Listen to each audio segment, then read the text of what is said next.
नमस्कार बहनों। आज मैं आपको एक ऐसी मान्यता बताने जा रही हूँ जिसे हमारी दादी नानी बहुत मानती थी और कहते थे अगर इसे सही भावना से किया जाए तो पति के जीवन में धन, सुख और उन्नति आती है। जी हाँ, बात है बाल धोने के दिन की। पुरानी मान्यताओं के अनुसार सप्ताह के कुछ दिन ऐसे माने गए हैं जब स्त्री का स्नान और श्रृंगार घर की ऊर्जा को प्रभावित करता है। कहा जाता है कि गुरुवार के दिन हमें हमेशा ही बाल धोने से बचना चाहिए, क्योंकि यह दिन गुरु और समृद्धि का प्रतीक माना जाता है। गुरुवार के दिन जो महिलाएं जानबूझकर बाल धोती हैं, उन्हें घोर पाप की श्रेणी में माना जाता है। अर्थात बाल धोने से हमें बहुत ज़्यादा पाप लगता है और उसमें सिर्फ पाप का मतलब ये नहीं होता कि हमें कोई शारीरिक या फिर मानसिक पीड़ा सहनी पड़ती है, बल्कि पाप के मतलब से है कि इससे अगर हम लगातार गुरुवार के दिन बाल धो रही हैं तो हमारे घर की सुख समृद्धि चली जाती है और अचानक ही दरिद्रता, गरीबी हमारे घर में प्रवेश करने लग जाती है। इसलिए हमें भूल कर भी गुरुवार के दिन बाल नहीं धोने चाहिए। गुरुवार के दिन बाल धोने से हमें हमेशा ही बचना चाहिए। जबकि सोमवार और शुक्रवार को स्नान कर स्वच्छ वस्त्र पहनकर भगवान को याद करते हुए बाल धोना सौभाग्य और समृद्धि का संकेत माना गया है।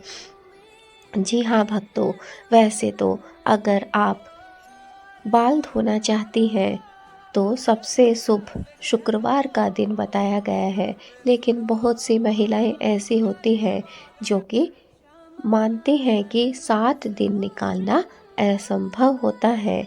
इसलिए अगर आप चाहें तो सोमवार के दिन भी बाल धो सकती हैं।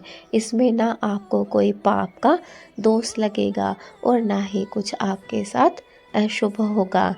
इसलिए जब भी आपका मन करे आप सोमवार या फिर शुक्रवार दोनों ही वार में बाल धो सकती हैं और भगवान का स्मरण आपको याद करना चाहिए। भगवान का नाम जप आपको हमेशा करना चाहिए। इससे आपके घर में सौभाग्य और समृद्धि में बढ़ावा मिलता है। लेकिन दोस्तों याद रखिए, सिर्फ बाल धोना ही नहीं, भावना सबसे ज़्यादा महत्वपूर्ण होती है। अगर आप चाहती हैं कि आपके घर में सुख शांति समृद्धि बनी रहे तो इसके लिए सिर्फ बाल धोने से नहीं कुछ होता, बल्कि आपके मन में सच्ची श्रद्धा और भावना भी भगवान के प्रति होनी चाहिए। जब आप स्नान करें, मन से प्रार्थना करें, हे ईश्वर मेरे परिवार को सुख शांति और उन्नति देना। चलिए अब मैं आपको एक छोटी सी कथा सुनाती हूँ। एक महिला थी जिसका नाम था सुशीला। घर की हालत उसके बिल्कुल भी ठीक नहीं थी। पति मेहनत करते थे पर उसका जो धन था वो कभी टिकता नहीं था, अर्थात धन पानी की तरह बह जाता था। लक्ष्मी उनके घर में कभी स्थायी रूप से नहीं रहती थी। एक दिन उसकी सास ने कहा, बेटी शुक्रवार को स्नान कर भगवान से परिवार की उन्नति की प्रार्थना कर लिया कर। सुशीला ने इसे नियम बना लिया। वह हर शुक्रवार के दिन स्नान करती, स्वच्छता रखती और दीपक जलाती और सच्चे मन से भगवान से प्रार्थना करती, माँ लक्ष्मी से प्रार्थना करती। कुछ ही महीने बीते होंगे दोस्तों, उसके पति का काम जमने लग गया और उसके घर में भी धीरे धीरे शांति बढ़ने लग गई। और सुशीला कहती, असल चमत्कार मेरे विश्वास का है। और यह सच में हुआ। अगर आपके मन में विश्वास है, दृढ़ संकल्प है, तो आपको हराने वाला, पीछे झुकाने वाला कोई भी इस दुनिया में नहीं बना है। लेकिन अगर आपके मन में श्रद्धा नहीं है, भक्ति नहीं है, विश्वास नहीं है, तो चाहे आप कितने भी नियम लगा लीजिए, वो अंधविश्वास ही बन जाते हैं। इसलिए याद रखिए दोस्तों, चमत्कार को नमस्कार। और चमत्कार तभी होते हैं जब हमारे मन में किसी बात के लिए दृढ़ता हो, अटूट विश्वास हो, भक्ति हो, श्रद्धा हो। बहनों, ये बातें अंधविश्वास की नहीं हैं, बल्कि अनुशासन, स्वच्छता और सकारात्मक सोच की याद दिलाती हैं। अगर आप भी चाहती हैं अपने घर में सुख और उन्नति, तो आए, स्नान को सिर्फ आदत नहीं बनाइए, एक प्रार्थना बना लीजिए। जी हाँ बहनों, और जब भी आप सर धोने जाएं, याद रखिए आपको पूजा प्रार्थना अवश्य करनी है।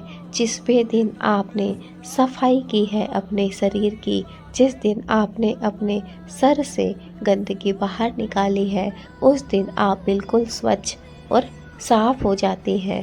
उस दिन अगर हाथ जोड़कर आप माँ लक्ष्मी से या फिर भगवान भोलेनाथ और माँ पार्वती से प्रार्थना मांगे, कोई भी प्रार्थना करें, तो वह आपकी बहुत ही जल्द पूर्ण होती है।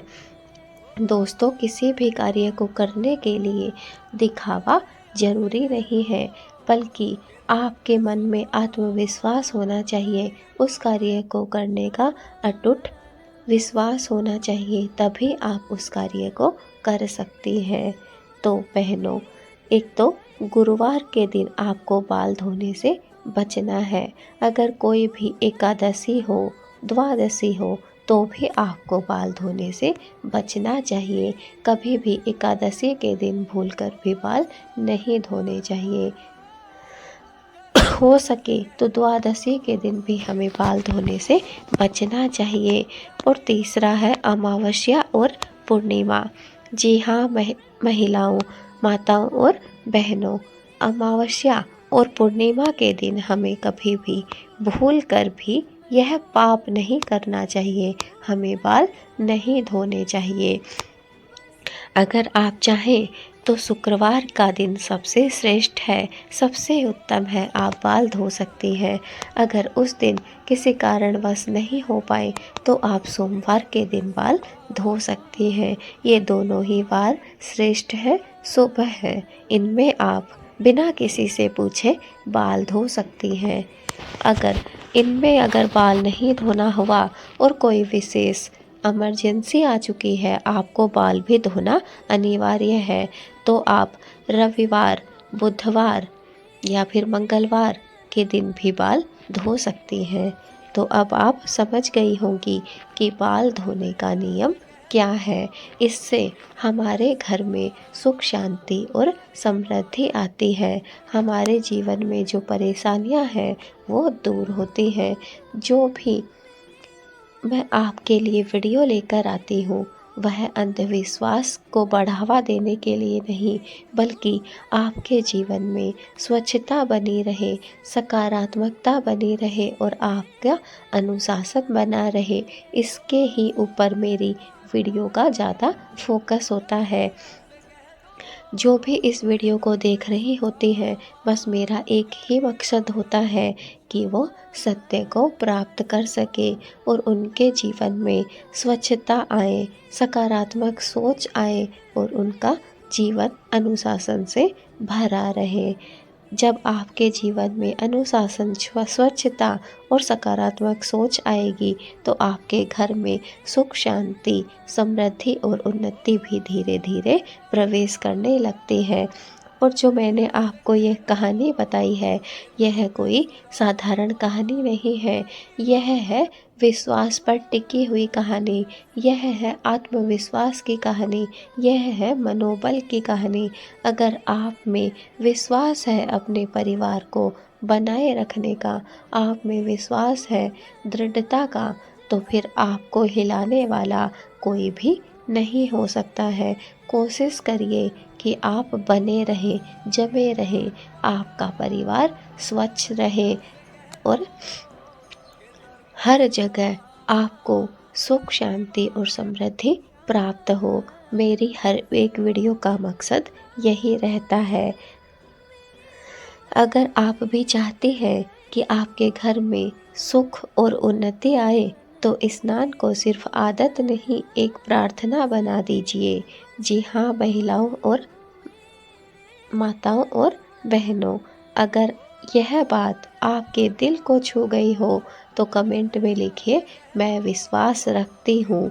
जी हाँ, और कमेंट में मैं विश्वास रखती हूँ यह अवश्य लिखिएगा। मेरी अगर यह वीडियो आपको अच्छी लगी है तो इस वीडियो को एक लाइक ज़रूर दीजिए। अगर आप चैनल पर नए हैं तो चैनल को सब्सक्राइब करना बिल्कुल ना भूलें और बेल आइकन को भी दबा दीजिए, ताकि हमारे आने वाली हर एक वीडियो आपको प्राप्त हो सके। कमेंट में जय माता दी भी ज़रूर लिखिएगा, ताकि माँ पार्वती, माँ लक्ष्मी, माँ के सभी रूपों का आशीर्वाद आपको प्राप्त हो सके, जिससे आपके घर में सुख शांति और समृद्धि बनी रहे। जब ईश्वर का आशीर्वाद आपको प्राप्त होता है तो कोई भी ऐसी शक्ति नहीं है जो आपको डिगा सके, गिरा सके। दोस्तों, मैं मिलूँगी आपसे अपनी ही ऐसी एक और वीडियो के साथ। तब तक के लिए नमस्कार। अगर आपने इस वीडियो को अभी तक शेयर नहीं किया है तो कम से कम 5 माताओं, 5 बहनों तक इस वीडियो को शेयर ज़रूर कर दीजिए, ताकि जो भी माताएं, जो भी बहनें इस वीडियो को देखें, उन्हें समझ आए कि स्वच्छता कितनी ज़्यादा ज़रूरी है। सकारात्मक सोच बहुत ज़्यादा आवश्यक है, और अगर आप चाहती हैं सुख शांति और समृद्धि, तो आपको स्वच्छता और सकारात्मकता दोनों को ही अपनाना होगा। तभी आपके जीवन में सुख शांति और समृद्धि आ सकती है।